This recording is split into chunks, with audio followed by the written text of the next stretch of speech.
다 같이 서로 신경으로 신앙 고백하심으로 새벽 기도를 하나님께 드리시겠습니다. 나는 전능하신 아버지 하나님 천지의 창조주를 믿습니다. 나는 그의 유일하신 아들 우리 주 예수 그리스도를 믿습니다. 그는 성령으로 잉태되어 동정녀 마리아에게서 나시고 본디오 빌라도에게 고난을 받아 십자가에 못 박혀 죽으시고 장사된 지 사흘 만에 죽은 자 가운데서 다시 살아나셨으며 하늘에 오르시어 전능하신 아버지 하나님 우편에 앉아 계시다가 거기로부터 살아있는 자와 죽은 자를 심판하러 오십니다. 나는 성령을 믿으며 거룩한 공교회와 성도의 교제와 죄를 용서받는 것과 몸의 부활과 영생을 믿습니다. 아멘. 찬송가 370장 찬양하시겠습니다. 찬송가 370장입니다.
주님을 찬송하면서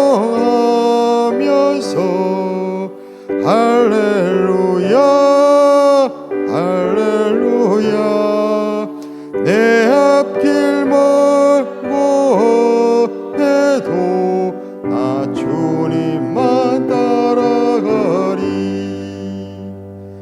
내 주와 맺은 언약은 영불변하시니 그 나라 가기까지는 늘 보호하시네 주님을 찬송하면서 할렐루야 할렐루야 내 앞길 멀고 험해도 나 주님만 따라가리.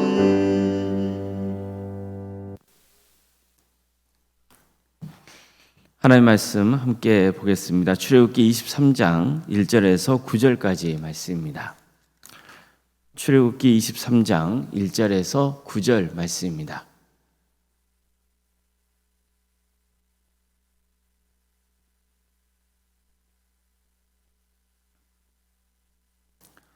출애굽기 23장 1절에서 9절까지 말씀을 교독하시겠습니다.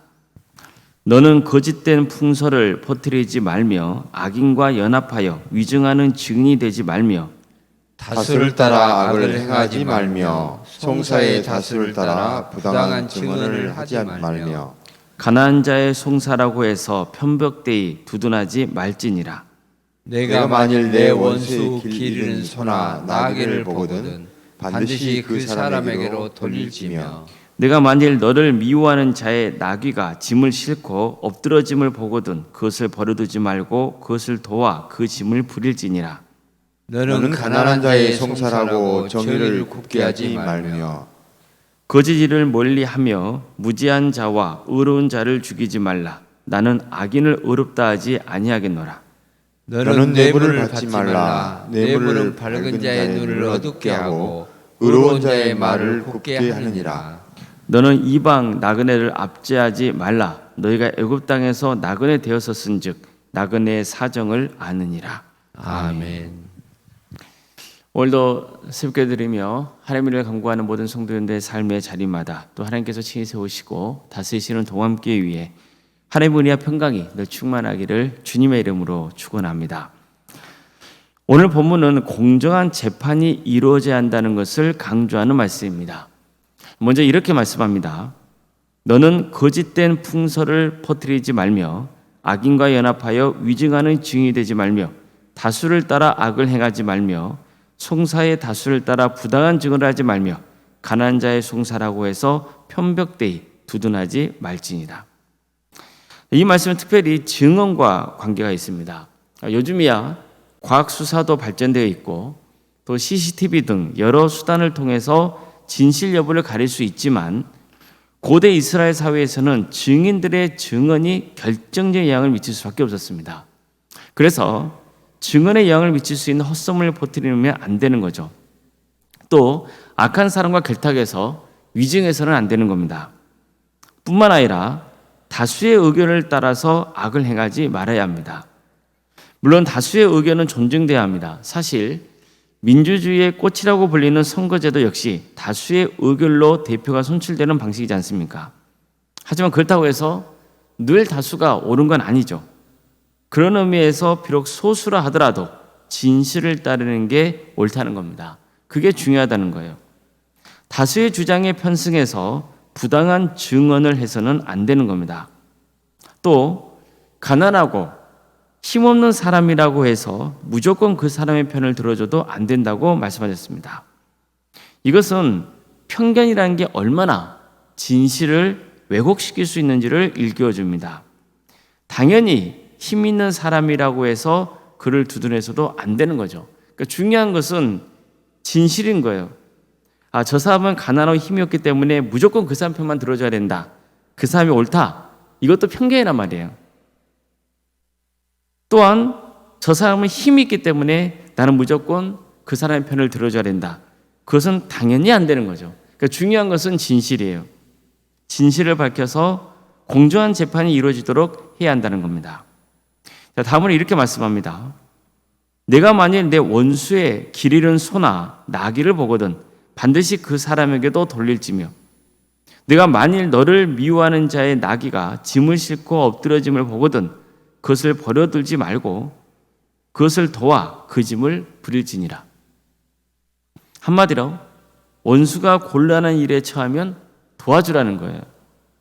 이 말씀이 재판의 문제를 말씀하는 과정에서 전해지고 있는 것으로 봐서 아마도 원수는 소송 상대자를 가리키고 있다고도 볼 수 있습니다. 그러니까 소송 중일 때는 서로 관계가 좋을 리가 없잖아요. 서로 마음이 상해 있는 상태일 수밖에 없죠.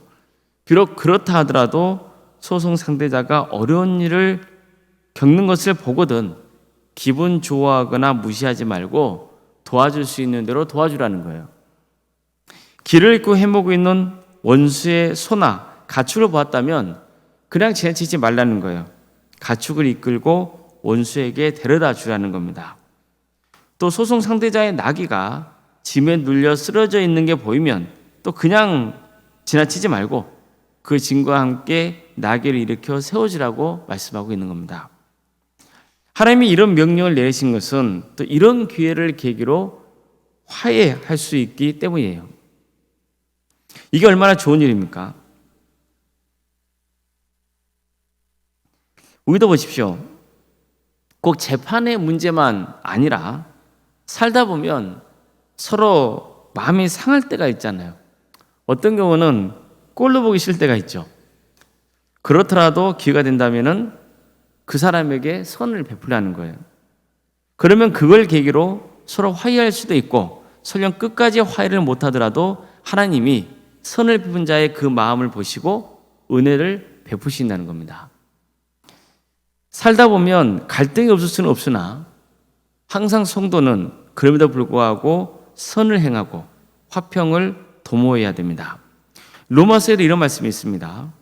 아무에게도 악을 악으로 갚지 말고 모든 사람 앞에서 선한 일을 도모하라. 할 수 있거든 너희로서는 모든 사람과 더불어 화목하라. 악을 악으로 갚지 말라 그러죠. 또 선을 도모하라는 거예요. 할 수 있으면 너희로서는 모든 사람과 더불어 어떻게 지내라는 거예요? 화목하게 지내라는 거예요. 세 번째로 이런 말씀이 나옵니다. 너는 가난한 자의 송사라고 정의를 굳게 하지 말고 거짓 일을 멀리하며 무지한 자와 의로운 자를 죽이지 말라. 나는 악인을 의롭다 하지 아니하겠노라. 너는 뇌물을 받지 말라. 뇌물은 밝은 자의 눈을 어둡게 하며 의로운 자의 말을 굳게 하느니라. 너는 이방 나그네를 압제하지 말라. 너희가 애굽 땅에서 나그네 되었었은즉 나그네의 사정을 아느니라. 처음 재판에 관한 말씀은 증언하는 사람을 염두에 둔 말씀이에요. 그런데 두 번째는 소송 당사자에게 전하는 말씀이에요. 그 다음 세 번째 말씀은 뭘까요? 누굴 대상으로 말씀을 전하는 걸까요? 재판관이에요. 최종 판결을 내려야 하는 재판관의 역할이 얼마나 중요합니까? 그러니까 재판관은 오직 정의로운 판결을 내도록 최선을 다해야 되는 거예요. 그러려면 가난한 사람이라고 해서 무시해서는 안 되죠. 거짓된 고발을 멀리해야 됩니다. 죄 없는 사람을 죽여서는 안 돼요. 절대로 뇌물을 받으면 안 됩니다. 이방 나그네라고 학대해서는 안 돼요. 하나님은 너희도 이전에 애굽에서 나그네로 지냈던 적이 있었다는 말씀까지 하셨어요. 그러니 너희야말로 나그네의 처지와 형편을 잘 알지 않느냐는 거예요. 이처럼 하나님은 재판관이 의로운 판결을 내리기 위해서 해서는 안 되는 일들을 가르쳐 주고 있는 겁니다. 자, 이처럼 오늘 본문은 재판과 관련된 법규에 대해서 하나님이 가르쳐 주신 말씀이에요. 거짓 증언하면 안 됩니다. 어떤 상황에서도 진실을 말해야 됩니다. 아무리 나와 재판 중인 소송 상대자랄지라도 그가 어려움에 처해 있다면 도와줘야 합니다. 재판관은 편견이나 사익에 치우치지 말고 의롭고 공정하게 재판을 해야 됩니다. 자, 그렇다면 이런 말씀은 꼭 재판하는 과정에서만 지켜져야 하는 법규입니까? 그렇지 않습니다. 우리는 살면서 선택하고 결정해야 할 일들이 참 많습니다. 어떨 때는 증인의 역할을 해야 할 때도 있습니다. 또 어떨 때는 재판관의 역할을 해야 할 때도 있습니다. 또 사람들과 갈등을 겪을 수도 있습니다. 그럴 때 어떤 태도를 취하는지 오늘 본문은 중요한 인생 지침을 전해주고 있는 거죠. 한마디로 진실의 편에 서라는 겁니다. 진실되게 살라는 거예요. 그리고 선을 행하며 화평을 도모하라는 겁니다. 공정하라는 거예요. 하나님은 오늘 본문 마지막에도 너희도 애굽 땅에서 나그네였기 때문에 나그네의 사정을 잘 알지 않느냐 이렇게 말씀하시거든요. 너는 이방 나그네를 압제하지 말라. 너희가 애굽 땅에서 나그네 되었었은즉 나그네의 사정을 아니라. 이 말씀을 통해서 하나님이 일깨워 주시는 것은 긍휼히 여기는 마음이에요. 다시 말해서 기계적으로 판단하지 말라는 거예요. 이웃을 긍휼히 여기는 마음으로 살아가라는 거예요. 이웃을 긍휼히 여기는 사람은 거짓 증언을 할 수 없죠. 그러면 이웃이 피해를 보잖아요. 긍휼히 여기는 사람은 아무리 사이가 안 좋은 관계라 해도 또 기회가 되면 도와요. 긍휼히 여기는 사람은 내 사익을 위해서 이웃에게 악영향을 끼치지 않습니다. 함부로 멸시하거나 압제하지 않습니다. 우리는 하나님은 정의롭고 공의로운 분이시라는 것을 늘 새기고 있어야 돼요. 뿐만 아니라 하나님은 자비로운 분이시라는 것도 늘 염두에 두고 살아야 됩니다. 하나님이 어떤 분이신지를 알았으면 그 하나님을 믿는 사람으로서 그 하나님의 성품을 닮아가도록 힘써야 되는 거죠. 내가 정의롭고 내가 정말 의롭게 살아가는, 그리고 화평을 도모하는 그런 크고 넓은 그릇이 되기 때문이 아니에요. 우리는 어떤 상황을 접할 때마다 느끼는 게 있잖아요. 아, 내 속이 참 좁구나. 정말 내가 정말 이기적인 사람이구나. 이런 것들을 느낄 때가 많거든요. 그럼에도 불구하고 그런 나를 바라보고 나의 본성대로 살지 말고 누구를 바라보고 살라는 거예요? 하나님을 바라보고 살라는 거예요. 그리고 하나님의 성품을 닮아가려고 힘쓰며, 아, 하나님이 이런 분이시지, 하나님은 정의로운 분이시지, 하나님은 의로운 분이시지, 하나님은 사랑이시지, 하나님은 긍휼히 여기시는 분이시지, 이런 분을 내가 믿고 있지, 그런 분을 믿고 있기 때문에 나도 이런 삶을 살려고 노력해야지, 이런 마음을 품고 살라는 거예요. 그래서 우리도 살면서 정의와 공의를 행하며 또 이웃을 긍휼히 여기는 삶을 살아가고, 또 그런 삶을 통해서 하나님의 마음을 헤아리고 또 하나님의 은혜를 입고 그런 복된 인생을 살아갈 수 있기를 주님의 이름으로 축복합니다. 기도하시겠습니다.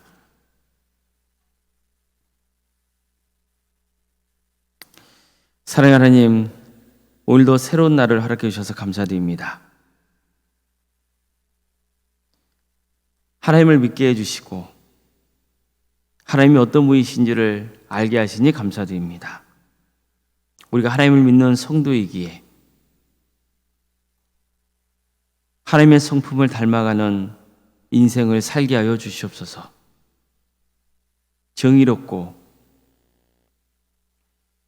덕을 세우며 긍휼을 여기며 화평을 도모하는 삶, 그래서 나도 진리 안에서 평안을 누리고 또 이웃에게도 유익을 끼치는 거룩한 삶을 살게 하여 주시옵소서. 우리 마음속 깊은 곳을 들여다보면 얼마나 죄성이 강하고 연약하고 부족한지 모릅니다. 그럼에도 불구하고 이런 나를 용서해 주시고 품어주시는 하나님의 은혜가 있기에 우리도 하나님의 성품을 닮아가려고 힘씁니다. 주님, 우리가 처한 자리에서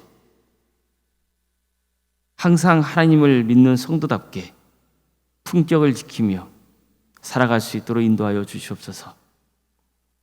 그래서 정말 우리 자신도 하나님의 은혜를 입고 또 세상에도 하나님의 은혜를 흘려보낼 수 있는 복된 거룩한 성도가 되게 하여 주시옵소서.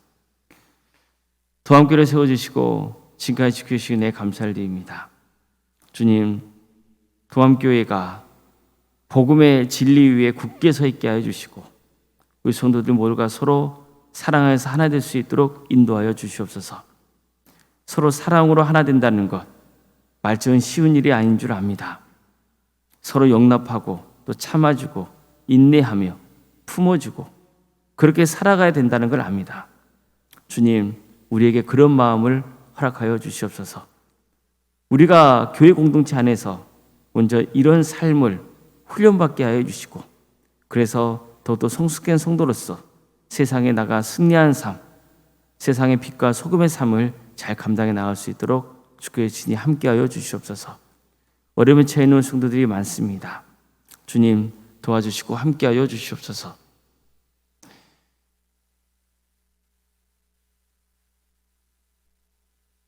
하나님의 은혜 속에 속히 치유되는 역사가 있게 하여 주시고 특별히 어려운 질병 가운데 고통 나오는 성도들이 있사오니 주님, 그들을 지켜주시며 함께하여 주시옵소서.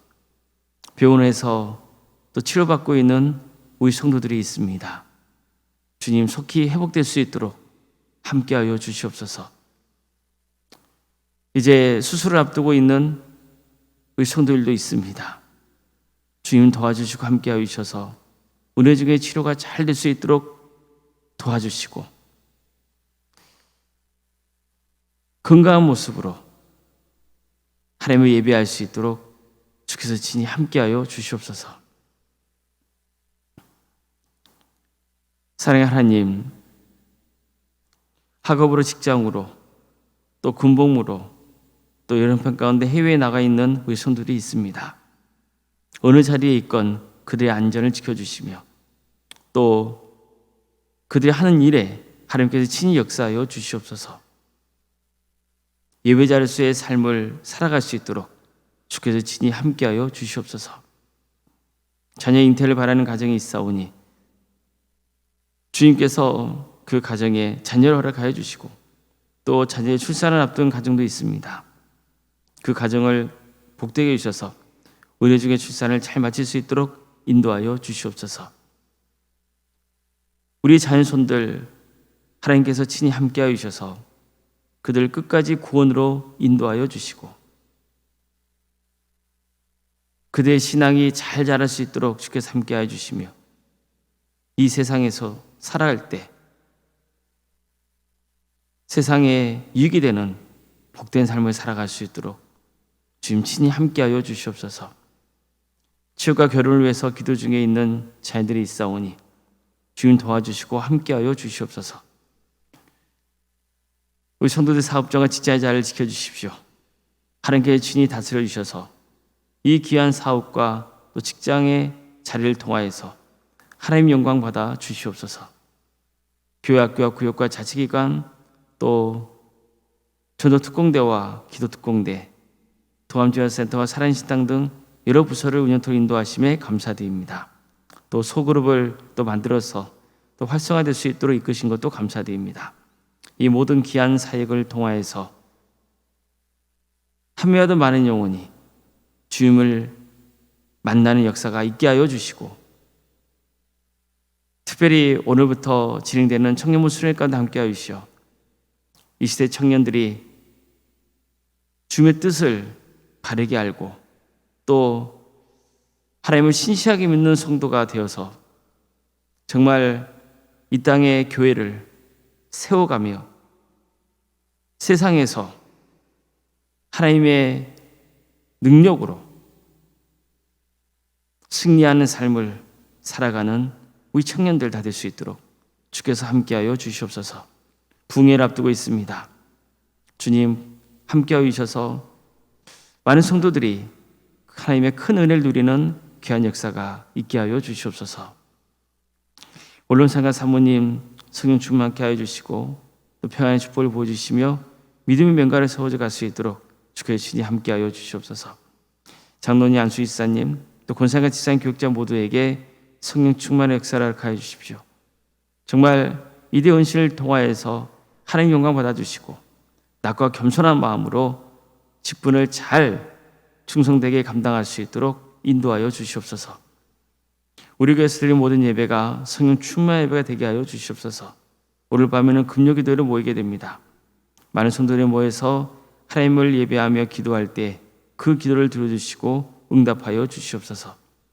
하나님의 공의와 정의가 바로 세워지는 거룩한 나라 되게 하여 주시고 억압받고 있는 북한 동포들 하루속히 해방과 자유의 기쁨을 맛보게 해주시며 목회자들과 선교사들 가운데 함께하여 있어서 그들의 헌신을 통해 하나님의 나라가 확장되는 귀한 역사가 있게 하여 주시옵소서.